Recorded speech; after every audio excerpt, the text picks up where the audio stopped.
Assalamualaikum warahmatullahi wabarakatuh. Bagaimana kabar anak-anak hebat semuanya? Alhamdulillah sehat ya. Walaupun hari ini kita masih dalam kondisi PPKM, tapi tidak menyurutkan semangat kita semuanya. Ya, jangan lupa patuhin protokol kesehatan dan tak kalah pentingnya yaitu tilawah dan selalu berbuat baik.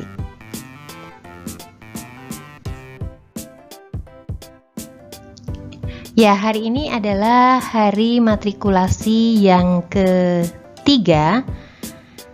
Bu Guru akan menyampaikan tentang adab bergaul ala siswa-siswi SDIT Ibadur Rahman.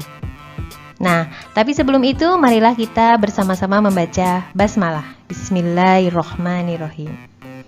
Apa sih adab bergaul ala siswa-siswi SDIT Ibadur Rahman? Ayo, siapa yang tahu?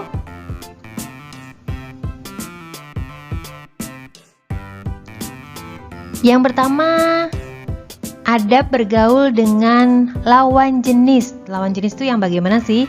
Laki-laki dengan perempuan. Nah, di sini dijelaskan bahwa mahram adalah semua orang yang haram untuk dinikahin selama-lamanya karena nasab, persusuan, dan pernikahan. Masalah mahram memiliki kaitan yang sangat erat dengan hubungannya muamalah di antara kaum muslimin, terutama bagi kaum muslimah.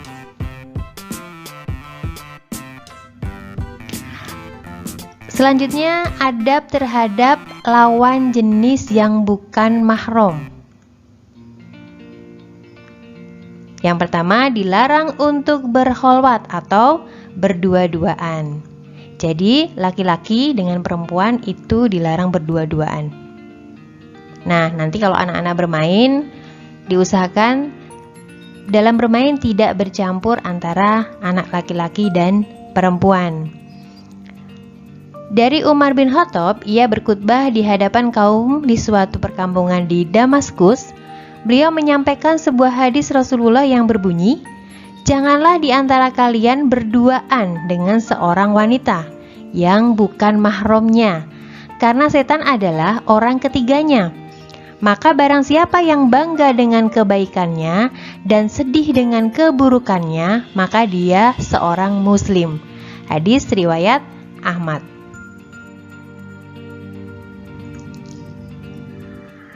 Yang kedua dalam adab bergaul yaitu menjaga pandangan. Apa sih artinya menjaga pandangan? Kita membatasi pandangan kita terhadap lawan jenisnya.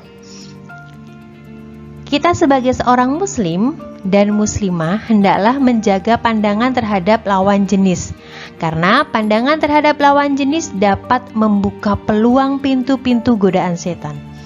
Pandangan laki-laki terhadap perempuan atau sebaliknya adalah godaan setan. Ketika melihat lawan jenis, maka cepatlah kita tundukkan pandangan itu sebelum iblis memasuki atau mempengaruhi pikiran dan hati kita. Jadi bin Abdullah radhiyallahu anha, dia berkata, "Aku bertanya kepada Rasulullah mengenai pandangan yang tidak disengaja. Maka beliau memerintahkanku supaya memalingkan pandanganku." Hadis riwayat Muslim. Yang ketiga adalah menjaga aurat terhadap lawan jenis. Tentunya di sini anak-anak sudah paham bagaimana cara berpakaian anak laki-laki, anak perempuan. Nah, dijelaskan di sini batasan aurat laki-laki dari pusar sampai lutut. Sedangkan batasan aurat perempuan yang boleh terlihat hanya muka dan telapak tangan. Pakaian bagi perempuan juga tidak boleh yang berbentuk lekuk tubuh atau yang membentuk lekuk tubuh. Nah, wajib bagi kita menjaga aurat dengan sempurna. Maksudnya dari sempurna ini adalah menggunakan jilbab yang menjulur ke seluruh tubuh kita dan menutupi dada. Kemudian kainnya tidak boleh tipis. Terus tidak boleh sempit dan tidak membentuk lekuk tubuh kita.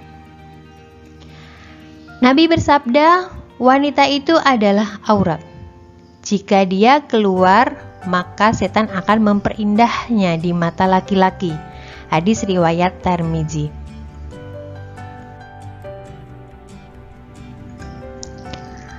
Yang keempat, tidak berikhtilat atau bercampur baur antara laki-laki dan perempuan. Nah, tidak boleh bercampur berdekat-dekatan. Kenapa itu? Nah, ikhtilat adalah campur baurnya laki-laki dan perempuan di suatu tempat tanpa ada pembatas. Jika pada suatu kondisi tertentu di mana tempat tersebut bercampur antara laki-laki dengan perempuan, maka kita harus bisa menjaga diri dengan pandangan kita.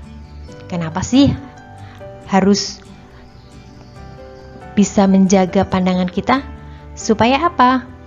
Supaya tadi tidak ada godaan-godaan setan. Contohnya di mana saja?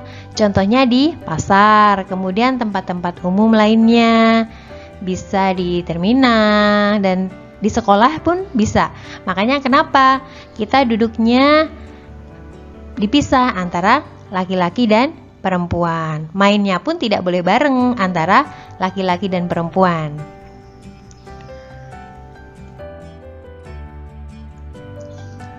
Ya, selanjutnya selain ada bergaul dengan lawan jenis, di sini juga ada ciri khusus ya, bagaimana ada berbicara ala anak ibadur rahman. Ya, akhlak yang baik akan mengeluarkan bahasa yang baik. Karena itu, seorang muslim dan muslimah hendaknya menggunakan tata krama dan tutur kata yang baik pula. Jangan sampai bahasa lisan yang disampaikan menyakiti orang lain dan menimbulkan permusuhan.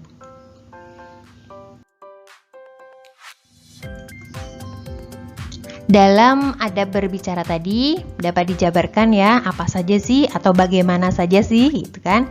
Yang pertama, jangan terlalu banyak bicara yang tidak bermanfaat. Bagaimana sih yang tidak bermanfaat? Contohnya banyak bercanda, kemudian ngomongin orang lain, kemudian kalau lagi guru menjelaskan anak-anak ngobrol sendiri, nah itu kan banyak berbicara yang tidak bermanfaat atau tidak pada tempatnya. Allah Subhanahu wa taala berfirman dalam Quran surat An-Nisa ayat 114 yang artinya, dan tidak ada kebaikan dalam kebanyakan bisikan-bisikan mereka, kecuali bisikan-bisikan dari orang yang menyuruh bersedekah atau berbuat ma'ruf atau mengadakan perdamaian di antara manusia. Selanjutnya, berkata yang baik atau diam. Rasulullah Shallallahu Alaihi Wasallam bersabda, siapa yang beriman kepada Allah dan hari akhir, maka hendaklah ia mengatakan yang baik atau diam. Hadis riwayat Muslim. Di sini artinya hal-hal yang keluar dari mulut kita atau apa saja sih yang kita bicarakan itu hendaknya kata-kata yang baik. Jika kita tidak bisa mengeluarkan kata-kata baik, maka kita diam atau lebih baik kita diam. Supaya apa? Supaya kata-kata kita tidak menyakiti saudara kita atau tidak menyakiti teman kita yang nantinya akan menimbulkan permusuhan.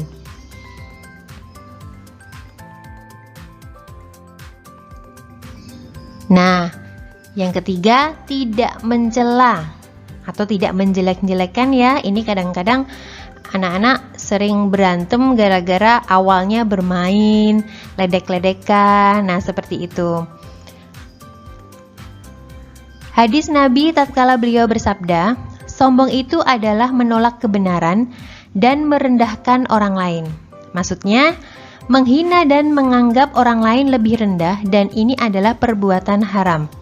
Boleh jadi orang yang dihina lebih tinggi kedudukannya di sisi Allah dan lebih Allah cintai.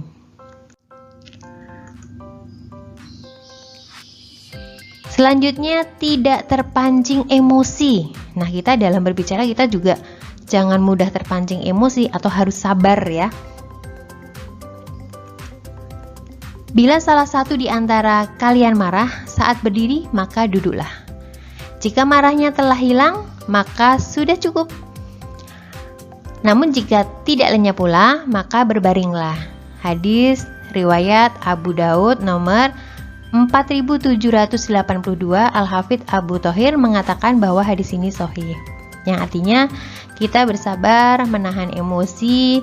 Jika kita bermain pada teman kita, kemudian teman kita agak terpancing emosi, mendingan kita mengalah ya, atau kita pergi. Supaya apa? Supaya kita tidak ikutan terpancing emosi. Jadi kita mendingan menghindari ya, supaya tidak terjadi hal-hal yang tidak baik.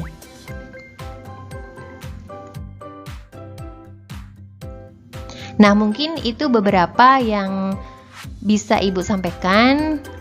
Mudah-mudahan bisa diaplikasikan dalam kehidupan sehari-hari. Walaupun kita masih belajar dari rumah, tapi di rumah kita harus bisa mencontoh atau melakukan hal-hal yang baik ya.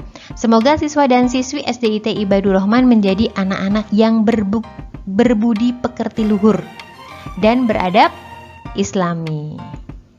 Baik, sekian dan terima kasih. Wabillahi taufik wal hidayah. Wassalamualaikum warahmatullahi wabarakatuh.